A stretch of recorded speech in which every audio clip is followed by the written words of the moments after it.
Hello good morning guys. अज साडा विशा है माँ के दुध की महत्ता। स्तनपान करवाउण दे नाल माँ के फिगर ते की असर हुंदा है। प्रैगनेंट लेडी जेकर बच्चा होने तो बाद बच्चे नूं अपना स्तनपान करवाती है तो वह अगले बच्चे नूं जल्दी कंसीव नहीं कर सकती। मतलब माँ का दुध एक गर्भ निरोधक का काम करता है। माँ का शरीर पहला मांग अपने आप ही अपनी जगह ते आ जाता है। माँ के सारे अंग डिल डॉल्स शेप विच आ जाते हैं। माँ के दुध पिलाउण नाल छाती का कैंसर नहीं हुंदा। बच्चेदानी जल्दी अपने स्थान ते आ जाती है।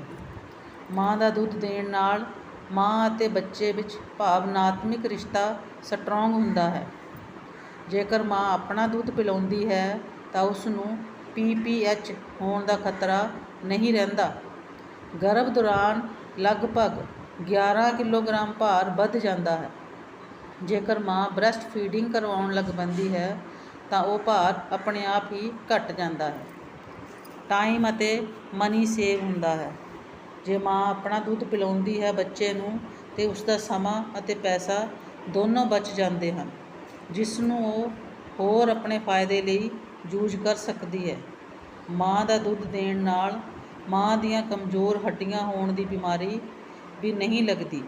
ये सारे लाभ ब्रैसट फीडिंग करवाउण दे हन।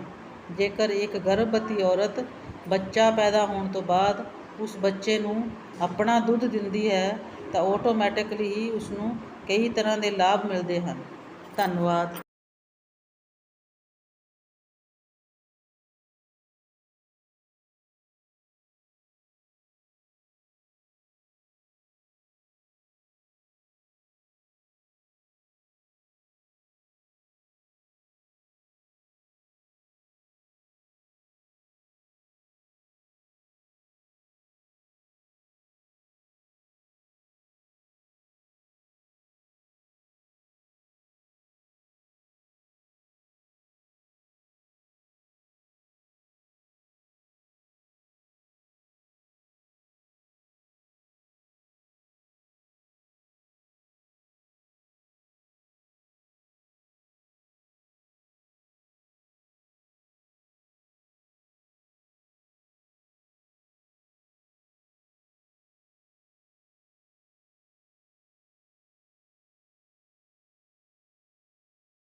विच ही रुक गई, थोड़ियां सी रुक गई।